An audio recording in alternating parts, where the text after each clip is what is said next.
Yes, sir. Good afternoon, sir. Yes. Okay. Now let me show you the file.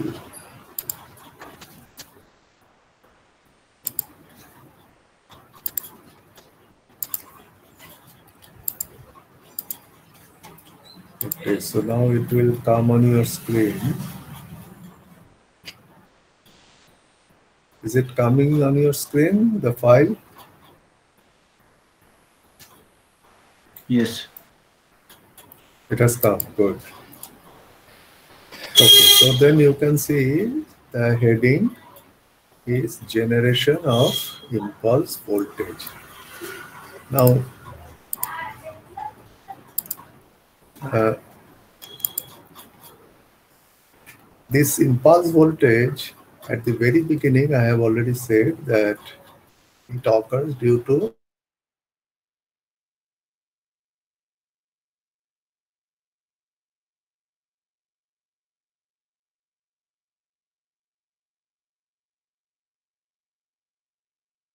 and therefore we categorize them as lightning over voltage and switching over voltage, or lightning impulse or switching impulse. But at the same time, we also categorize them as internal over voltage as well as external over voltage. Internal over voltage means something that is generated within the system due to switching operation, due to load changes, etc. Whereas external over voltages are primarily due to the natural lightning. Now, what I would like to mention a little bit at the very beginning is that natural lightning can develop over voltages due to two different reasons or two different ways. One is called a direct lightning stroke, which means that, say for example, here you can see a transmission tower with a double circuit, 6 conductors, and it is quite possible that the lightning hits a conductor because these transmission lines are pretty long. Sometimes it is hundreds of kilometers long. So it is quite possible that it hits the conductor. Now, if it hits the conductor, then what happens? Then the problem is very severe. Say, for example, just like here, you can see that there is one more wire at the top of the tower called ground wire. Now, I will explain it slightly later. Before that, consider that a lightning has struck. A lightning has struck these line conductors. Achha, by the way, when a lightning strikes a conductor and we specify the lightning, never by the voltage. Lightnings are always specified by the current. For example, here it is shown 100 kiloampere lightning. This is too high, but very common lightnings are about 5 to 10 kiloamperes. Let's say it is 10 kiloampere. Now look at the conductor. If it hits the or strikes the conductor at 10 kiloampere, now what will happen? This 10 kiloampere will be divided into two parts. One will go towards the left along the line, the other will go towards the right along the line. And you have to consider that these lines are all insulated from the tower by the string insulators. So that this current will continue through the conductor. So 5 kiloampere in either direction will be there. Now every transmission line, depending on its inductance and capacitance, has a certain value of surge impedance. What is surge impedance? I hope you have studied. This is root over L by C. Typically, for transmission line, C is very low, L is relatively higher. So, root over L by C is of the order of 400 ohm, or sometimes it is 500 ohm. Typically, we say it varies between 300 to 500 ohm. That means the surge impedance of the transmission line varies between 300 to 500 ohm. Now, if 5 kiloampere, that means 10 kiloampere lightning divided into two parts, so 5 kiloampere is now traversing the conductor, will generate a voltage which is 5 kiloampere into say 300 ohm, which is 1500 kilovolts, which is immensely high voltage. And since the tower is arc potential, these string insulators will be subjected to a voltage of 1500 kV, which no string insulator is able to withstand, and there will be flashover. And that is very bad for the line. So we need to protect this direct strike of the lightning to the conductor. How can we do that? For that, we have this ground conductor system, and these ground conductors are such that if you consider an angle theta from the vertical axis of the tower on both the sides, within that angle are 2 theta. So consider an angle theta with respect to the vertical axis of the tower top. So 2 theta on the left side, 2 theta on the right side. So sorry, theta on the left side, theta on the right side. So 2 theta total. Within that angle, so it will be like that angular space has to be extended. So within that space, the lightning will not strike. That computation can be done. If you are interested, you can go through it.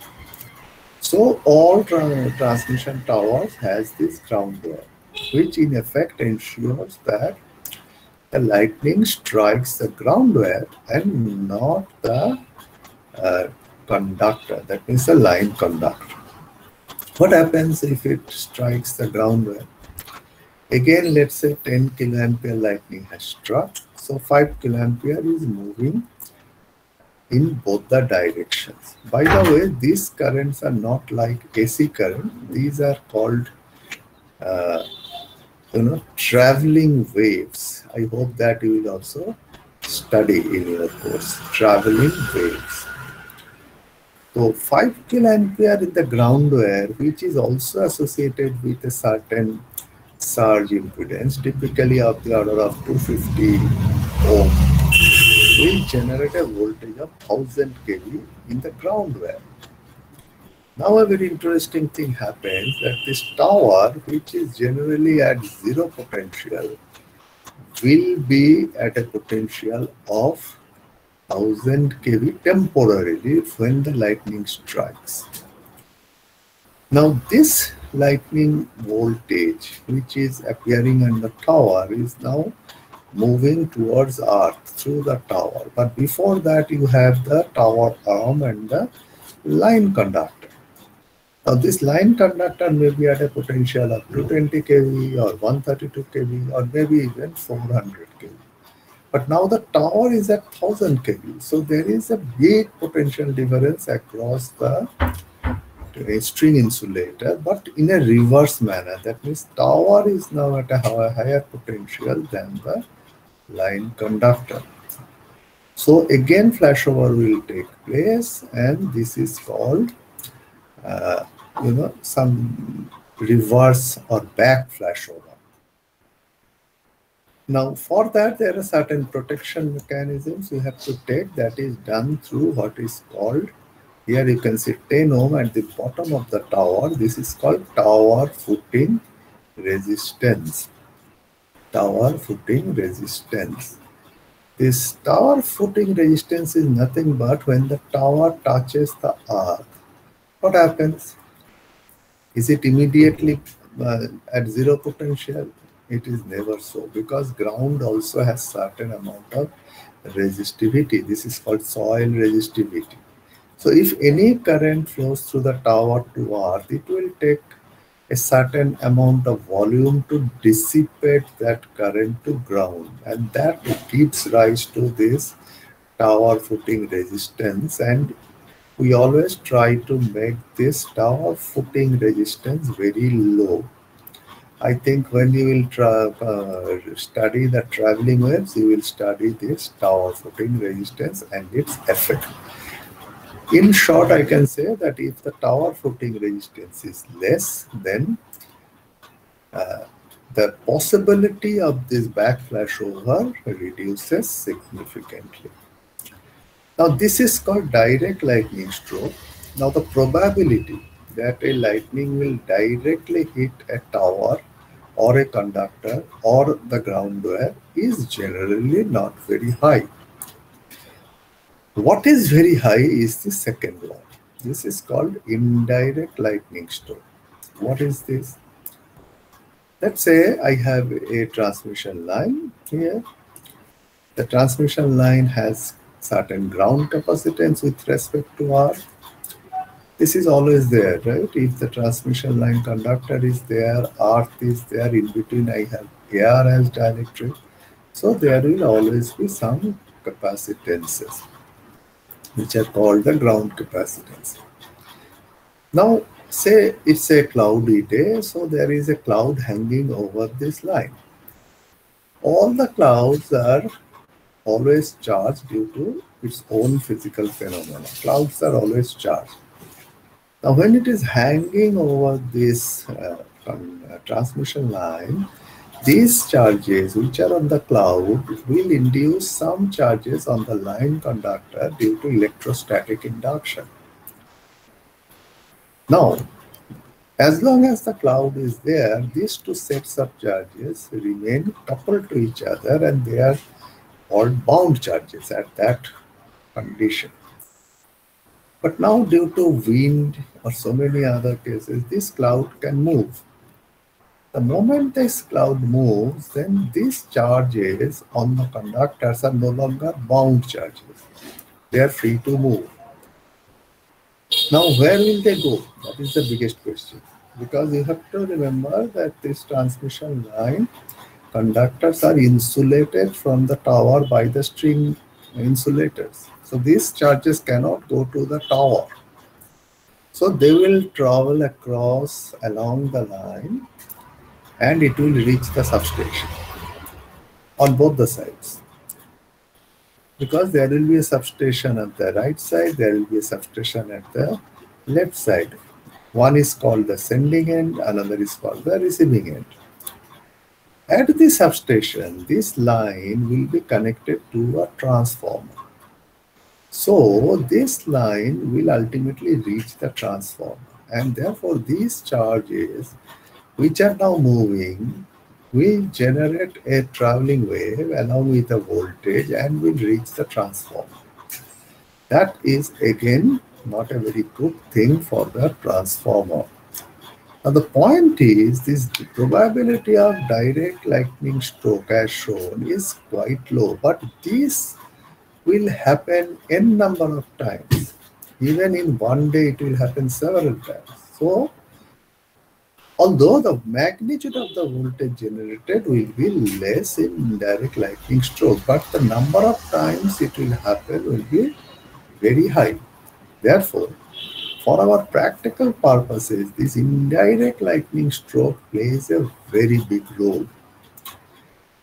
So, considering all of these, that means the direct lightning stroke and the indirect lightning stroke, we need to test the power equipment which will be used in substations against this lightning voltage. That means we have to ensure that the power equipment will be able to withstand the voltage that will arise during its operation. Now, lightning impulse voltage. When a lightning strikes, we all say that it is extremely fast, but that does not make any sense. What is called an extremely fast? Anything extremely fast, if I measure with something which can measure only millisecond, and if the event happens in microsecond, then that will show as instantaneous. But anything happening in microsecond, if I measure something which can measure up to nanoseconds, then we can clearly see what is happening. So therefore, lightning impulse voltage, which actually happens in microsecond range, we can measure it with the help of sensitive equipment, for example, very good CRO, and then we'll see that its wave shape has very clearly two distinct parts. One is called the rising part, we call it the wave front. Then we have a decaying part, we call it wave tail. And how do I identify a lightning impulse voltage? For example, if it is an AC voltage, we identify them with the frequency and with the RMS value or with the peak value. How do I identify an impulse voltage? The first point is this is not a repetitive voltage. Therefore, this has either a positive polarity or a negative polarity. So polarity is one parameter of identification. Second, of course, the magnitude wise, we here don't have RMS value or average value. We always identify it with the peak value. And then here we don't have the frequency or it's a sinusoidal wave, nothing like that. So we identify it with the wave front time and wave tail time. The wave front time and tail time, what is that? That now I will define. So therefore I repeat, how do I identify an impulse voltage? It is by three parameters. One, the polarity. Two, the peak value of the voltage. Three, the wave shape, which is represented by wave front time and wave tail time. Now, one thing I have to say here that for impulse voltages, even if we decode it by very sensitive instrumentation, this initial part of the wave, that means when it is near zero, it is very difficult to record. That means very difficult to record accurately. Therefore, what is done is we don't consider these times from what is called the actual zero. We try to find out what is called virtual zero. This is O prime of the figure. O is the actual zero of the waveform, whereas O prime is the virtual zero of the waveform. How do we find it? Typically, where lightning impulse waveform have been studied very significantly for a long time, and it has been found that between 30% to 90% of the peak value on the rising part, this wave is mostly a linear wave.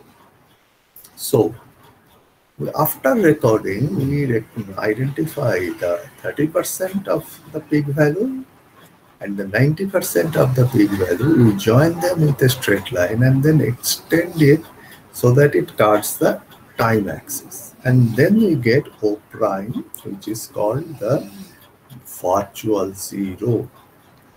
And the time from the virtual zero to the peak value is called the wave front time. Then it is the decaying part. So when it is decaying, then that we identify the point when the magnitude is 50% of the peak value. And therefore, the time from the virtual zero to the 50% point on the decaying curve is called the wave tail time. So therefore, there are two times, wave front time. What is that? From the virtual zero to the peak value, what is the time? Then identify the point when the magnitude is 50% of the peak value, but on the decaying part. Then from the virtual zero to that particular point is called wave tail time, which means we measure the time always with respect to the virtual zero. Front time is also measured with respect to the virtual zero. Tail time is also measured with respect to the virtual zero. Many times we get the wrong answer that tail time is measured from the peak value. No, it is also measured from the virtual zero. Now, after defining that, it's quite natural that what is the value? The value as per Indian standard is run time is 1.2 microsecond. So you can see how fast it is, and the tail time is 50 microsecond. But the question is, these lightnings are very much varying with shape time to time. So it's not very fixed that it will be only this time. So there is a tolerance. So you can see here, look at my mouse, if you can see, it is 1.2 microsecond plus minus 30%, 50 microsecond plus minus 20%. These are the tolerances on the wave front time and on the wave tail time. Then you can always ask that if there are tolerances on the wave front and wave tail time, is there any tolerance on the peak value? The answer is yes. The tolerance on the peak value is plus minus 3%, plus minus 3%. And if it is a switching impulse, you can see on the right side that these times are much higher. In that case, the front time is 250 microsecond, tolerance is plus minus 20%, and tail time is very high, 2500 microsecond, plus minus 60%. So switching impulses are of much slower nature than the lightning impulse. Lightning impulses are much faster. Switching impulses are very slower. Then how do we typically determine the front time? Actually, what we do is like, see, this from B to D is a straight line, and instead of going through all the, what is the peak value, what is the point G, we do it in a slightly different way. See, we take point B and point D, then we measure the time B and E, that is BE on the time axis. And we measure the voltage difference, that is D and B, that is DE. Now D is quite clear, it is 0.6 V peak. Now if we extend this straight line and we get the point O prime and F and correspondingly G, then you can clearly see that there are two similar triangles, BDE and O prime FG. Then the ratio of BE and O prime G must be equal to the ratio of DE and FG. So what we do is that you can see here that what is the time? This BE time is known because that we have already recorded and measured. So O prime G, you can see here, O prime G is FG by DE, that is FG by DE. And by the way, we already know that DE is 0.6 times the V peak. So FG by DE into BE. And what is BE? BE is this time between 90% and 30%, which is already recorded. So we put it and we get that it is 1.67 times the T1. And what is T1? Time taken to rise to 90% of peak value from 30%. This is how generally after the recording we measure. But of course, after today's, in today's digital signal processing era, it is very simple to do this. It is not at all difficult. Earlier, when we were very young in 1980s, this was all done by a photograph. You will be laughing at that, but actually that time this digital recording was not there. So there was a CRO, and we used to take photograph with a camera, and then photograph means with those negatives, which today you don't see. Then those negatives were printed, and from that print we have to typically measure with a scale. But now with digital signal processing, it is very, very simple. Now, how do we generate the voltage in the laboratory? And remember, when we generate, we have to have the same wave shape what we have done or what the IS has mentioned. Now, first you think that two capacitors here, and one capacitor is charged with a voltage V, and there is a switch S. And initially, capacitor C2 is discharged. The moment S is closed, C2 will be charged by C1.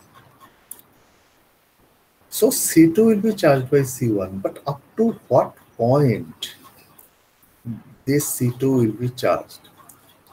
Please remember that when C1 is charging C2, the voltage across C1 is decreasing, and when C2 is getting charged, the voltage across C2 is increasing. When the voltage across C1 and voltage across C2 becomes equal, the charging stops. So I repeat, C1 is having initial voltage of V, C2 is having initial voltage of 0. C1 is charging C2, so the voltage across C1 is decreasing. C2 initially has a voltage 0, but when it is charged, the voltage across C2 is increasing. So there will be a time instant when the voltage across C1 will be equal to voltage across C2. And that is the time instant when the charging will stop. Now, this is, if C1 is equal to C2, obviously that voltage will be V by 2. V is the voltage, initial voltage of C1. But now that will happen almost instantaneously because there is no resistance shown in the circuit. But in our case, the IS specifies that there are certain time required for charging and discharging because wave front time and wave tail time are not same. So what we are doing is we are incorporating two resistances, R1 and R2, so that when C1 charges C2, this R1 brings in certain time constant, and then when they discharge, both of them discharge through R2, because it is parallel with both C1 and C2, then the discharge time constant is also controlled. So this charging part that is generating the wavefront, I can control the time constant. Then the discharging part, when the wave tail is generated, I can control the time constant. A major issue comes is this switch S. There are two things. First of all, this voltage that C1 will be charged will be quite high because impulse generation is not at 100 volt. It will be at 100 kV, 200 kV, so on. So this switch must be a very high voltage switch. Because see, for example, I tell you, when the capacitance C1 is charged up to say 200 kV and C2 is completely discharged, at that instant the voltage across S is 200 kV. Because the voltage across C1 is 200 kV and C2 is fully discharged, so it is grounded. So the voltage across switch S is now full 200 kV. It has to withstand. And then when it will close, it has to close almost instantly, because if it does not do so, then we will not get that smoothly rising wavefront, which will be not acceptable as per the Indian standards. So this switch is a very important aspect. And what I can use, well, you can always argue that can I use solid state switches? The answer is, well, theoretically, of course, you can do, but then we have to seriously think that PIV, the peak inverse voltage, when it is 200 kV, you cannot have one SCR which can withstand that. So you have to have large number of SCRs in series, and there are issues involved in it, but it can be done. But what we do in real life is we don't go for solid state switches. What we go is a sphere gap here. The sphere gaps, when under normal condition, are two spheres separated by an air gap. So when there is no breakdown, it is open, and that air gap will withstand the voltage, whatever it is, 200 kV, 300 kV.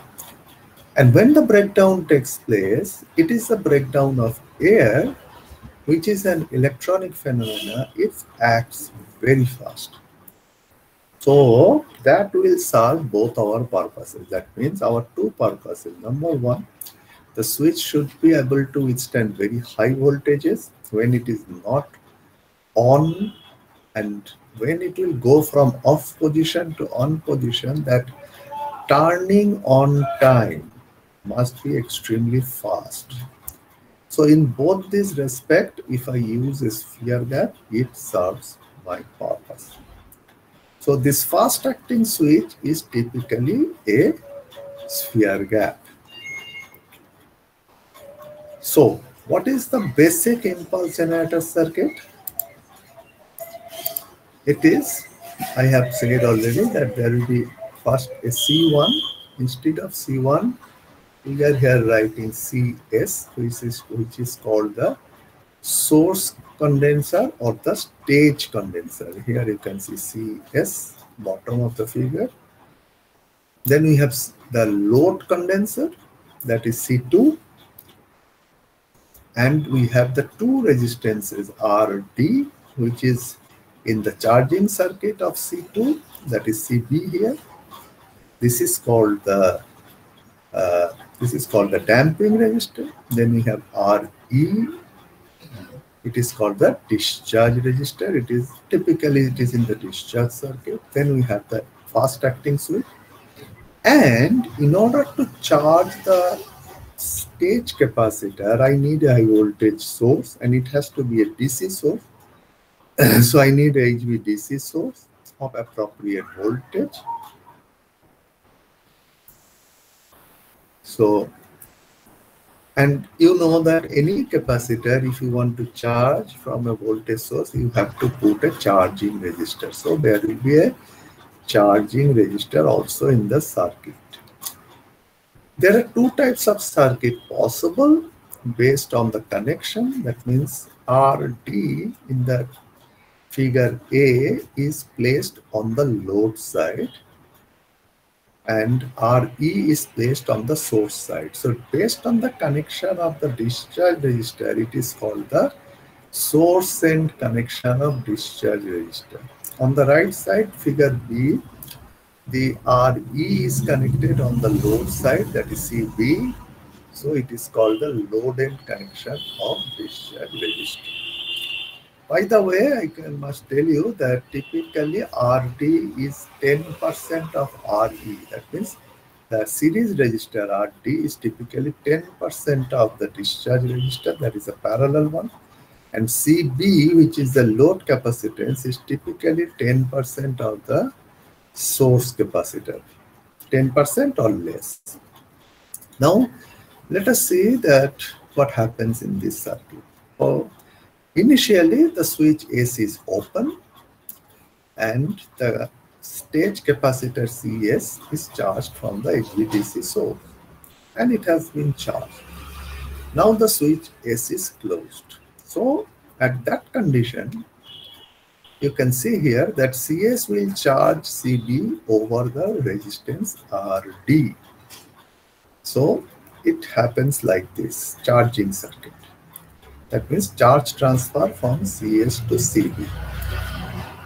Now in this condition, both CS and CB are in series. They are not in parallel because CS is charging CB over RD and this is a series circuit. So what is the equivalent capacitance of the circuit? It is CS CB by CS plus CB.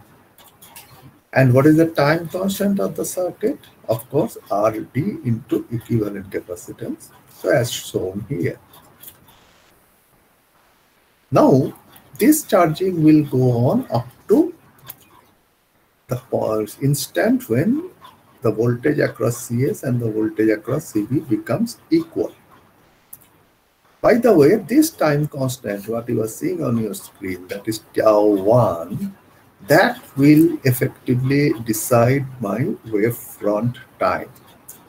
So we can control the wavefront time by varying or by suitably choosing the value of the capacitance and RD.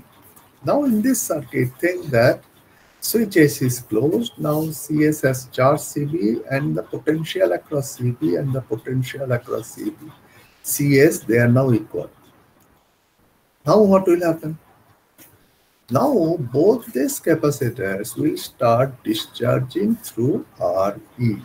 So I repeat, the potential across CS and the potential across CV now has become equal after charging. Now charging stops. Charging of CV stops. Then what happens? Both CS and CV will discharge through RE. And in that condition, we get this sort of figure, that is the left side. Since RD is always less than 10% of RE, we make an approximate circuit on the right side. So instead of RD here, we bring it here. In that case, now both CS and CB are discharging through this resistance. So now they are no longer in series. Now they are in parallel. CS and CB both are discharging through these resistances. So now they are not in series, they are in parallel. So the effective or the equivalent capacitance is CS plus CB, the resistance is RD plus RE. So therefore this is the time constant tau 2, which is quite clearly much higher compared to this time constant tau 1 on the screen. So tau 1 and tau 2, you can see tau 2 will be much higher. So by choosing suitable values of RG and capacitances, we can have the required 1.2 by 50 microsecond. That is wavefront time 1.2 microsecond, wavetail time 50 microsecond as the required wave shape. But now let us come to the exact analysis. This I was trying to tell you through the approximate analysis. So, but we don't do that. We know how to solve a transient analysis. So we go to the Laplace transform circuit. And here we have taken this circuit where RE is on the load end, because here I have shown you two different possibilities, but basically they are slightly different, but operation wise same. I have taken this one. So left side is the actual circuit, right side is the transform circuit. That means after applying the Laplace transform. So you all know that a capacitance with a DC voltage charged up to V0 can be replaced by a voltage source V0 by S, and the capacitance CS is represented by 1 by SCS. RD and RE remain same, and this CB is 1 by SCB, and the voltage across CB is, let's say, Vs. So what is Vs? It is very simple. It is V0 by S, then Z2 by Z1 plus Z2, because Z2 is in this case the parallel combination of RE and 1 by SCB, and Z1 is the series combination of RD and 1 by SCS.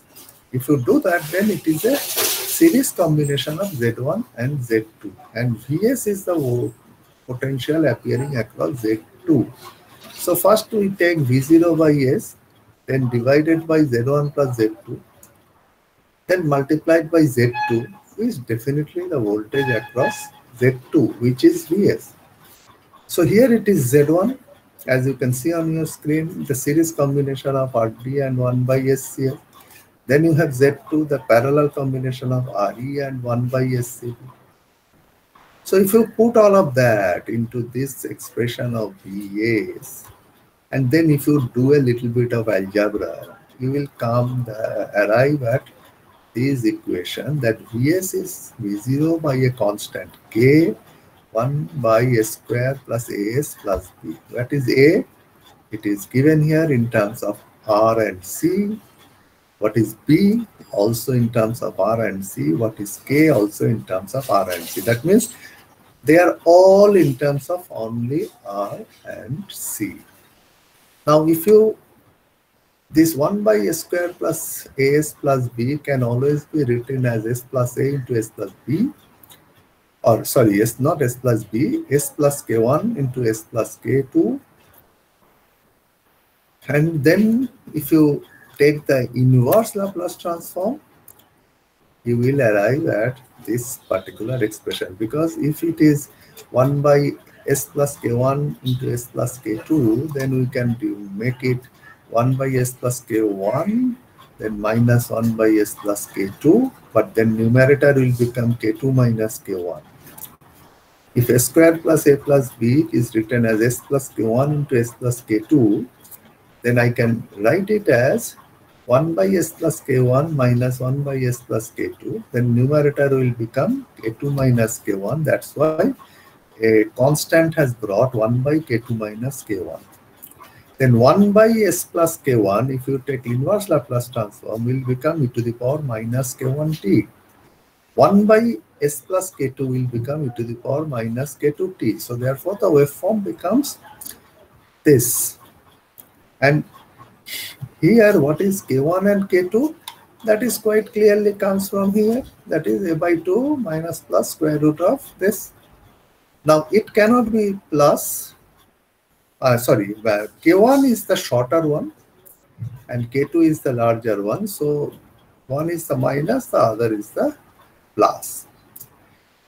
So k2 is the higher value, k1 is the lower value. So k2 minus k1, it becomes a positive number. So, but important point to note here is that effectively this wave is nothing but summation of two exponential waves for this circuit, if I go through the transform analysis. So if I now plot it, you see the constant term is v0 by k into 1 by k2 minus k1. And if you look at it, there are two exponentials. So at t is equal to 0, the first one will become this v0 by k into 1 by k2 minus k1.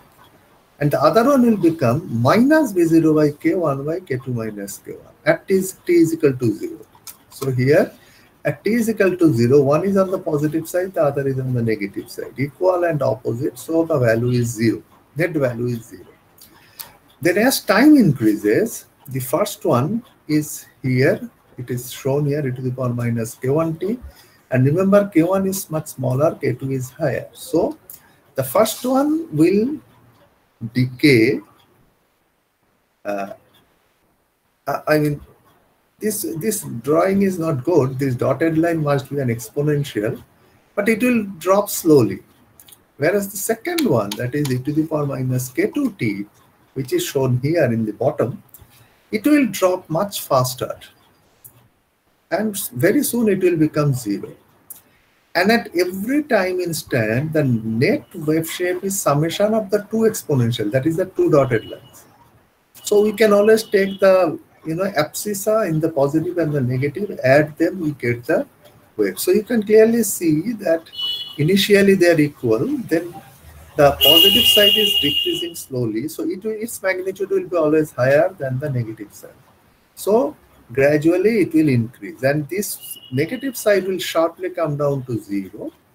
And when it is 0, or theoretically 0, theoretically not 0, but practically 0, then we get what is called the peak value. After that, it will follow the decaying exponential. So therefore, summation of these two on the right will give you the front time, and the drop of the first one will give you the tail time. This is called a double exponential representation of the impulse wave. This is true for both lightning impulse as well as switching impulse, because they both follow this double exponential wave shape. This is just a typical value that if you want 1.2 by 50 microsecond, typically 1 by k1 comes around 68.2, 1 by k2 comes this. If it is a switching impulse 250 by 2500 microsecond, then 1 by k1 comes 2877, 1 by k2 comes 104. Remember, k1 is smaller, so 1 by k1 is always higher. There is something called voltage efficiency of an impulse generator. What is that? It is defined as V peak by V0. Now, remember, again, if I go to this basic circuit, here in the left side circuit, if you see, when CS is charged with V0 initially, then S is closed. Then CS is charging CB. When it happens, the voltage of CS drops and voltage of CB increases. And when they become equal, that is the peak value. But then that peak value will never be equal to V0. It will be always less than V0. That's called the voltage efficiency. So I repeat, the voltage across CS is V0 initially, then switch is closed. Now CS is charging CB, so its voltage is decreasing. CB is charging, so its voltage is increasing. When they become equal, that is the peak value. So that peak value will always be less than V0, and that's called the voltage efficiency, V peak by V0. This is called the voltage efficiency. Now, interestingly, the two circuits that I have shown you here, that is source end connection of RE and load end connection of RE, they differ significantly about the voltage efficiency. That you can also prove in terms of the Laplace transform circuit. What is the maximum stored energy in the impulse generator? Of course, that is the capacitor here. The capacitor CS is charged to V0, then its voltage drops. So the maximum energy stored is, of course, half of CS into V0 square. So it is written here, half of CS into V0 max square. Of course, V0 max means whatever be the highest value of the V max square. Typically, if you ask for the specification of an impulse generator, typically we say the voltage, that is the peak value, and the voltage at which it is charged, that is the DC value, and the energy.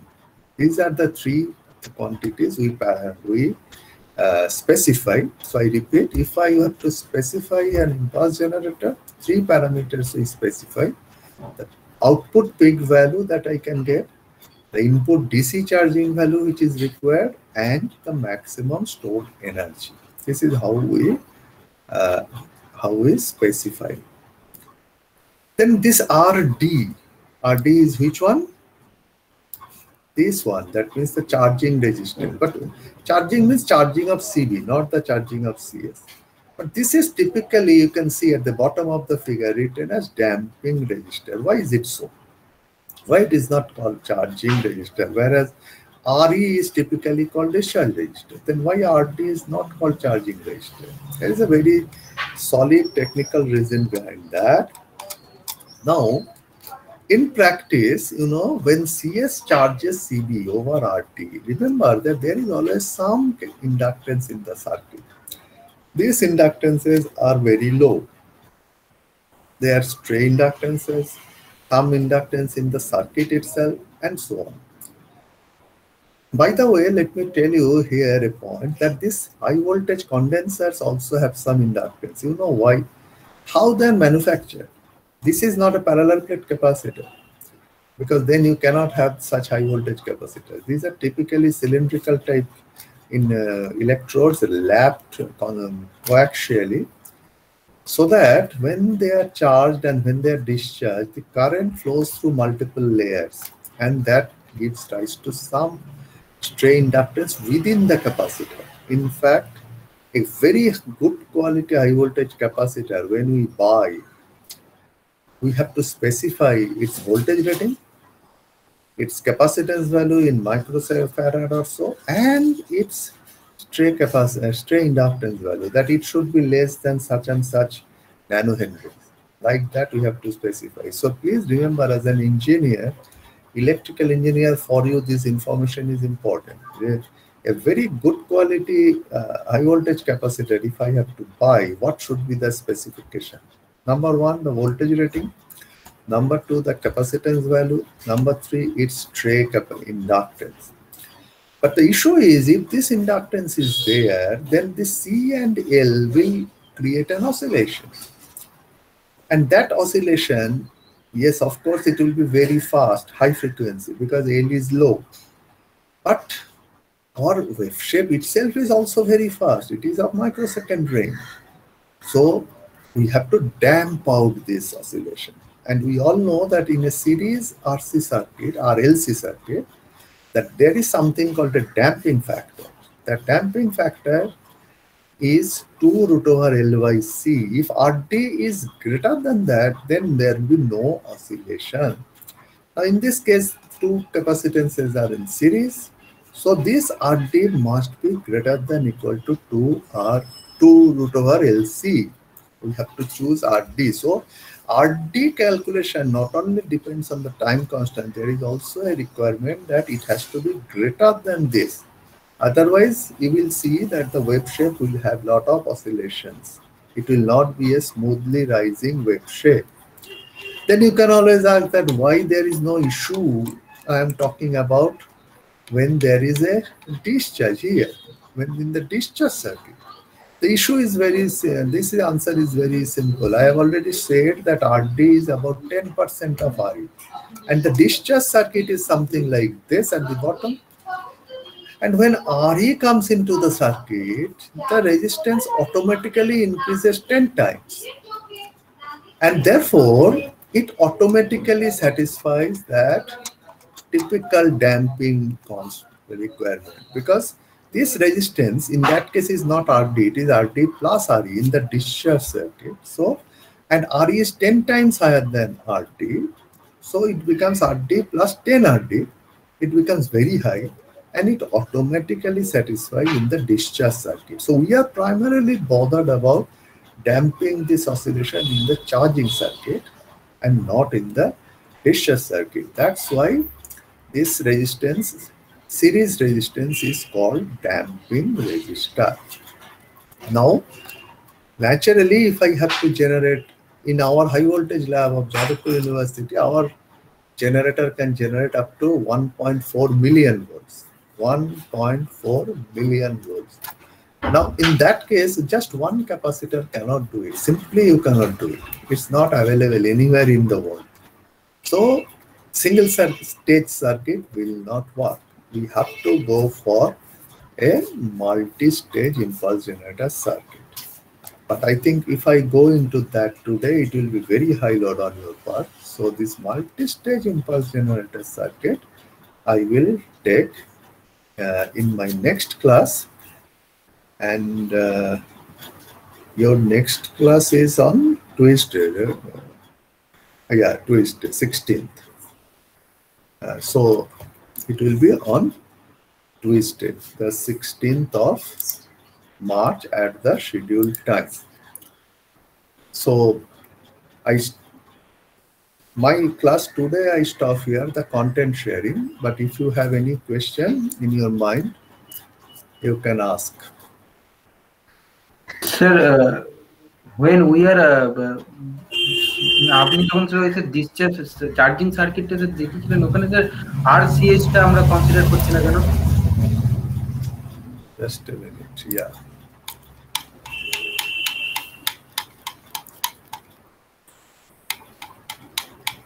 Okay, now here, when I am saying charging, there are two types of charging. First is when AC is open, then this RCH is the charging resistor for whom is stage capacitor. And the charging is done by the HVDC source on the left side. Everything we are discussing for the impulse generation is when AC is closed. Remember, when AC is closed, this CS is charging CB. So voltage of CS is decreasing. So this CH, RCH is with a circuit connected with a higher voltage, because HVDC voltage is, let's say I have charged this CS with 100 kV. So this HVDC source is 100 kV, whereas now CS is discharging CV, so its voltage is dropping. So this circuit will never come in the charging of CV. It is coming only in this loop. CS, then RD, then CB and back. That's why this RCH never comes in the charging of CB. Please remember, this is charging of CB, not charging of CS. Yes, sir. Yes. Okay, next, anybody else? There's a good, I mean, it's a good confusion for you. Anybody Sir, else?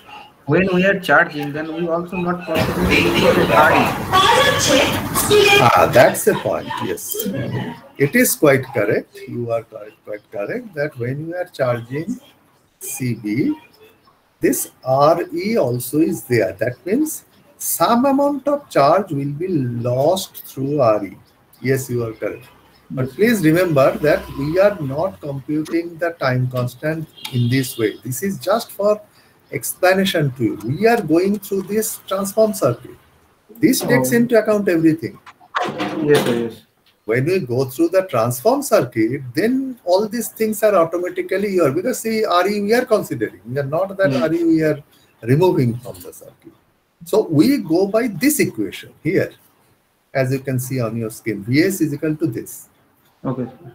And A, B, C are in terms of RD, RE, everything. You can see here, nothing has been eliminated.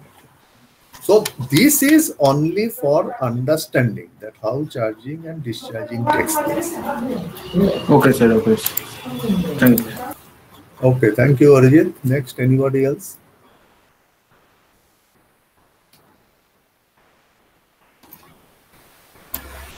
Okay, if there is no other question, then thank you very much. And so join the class on Twisted. And now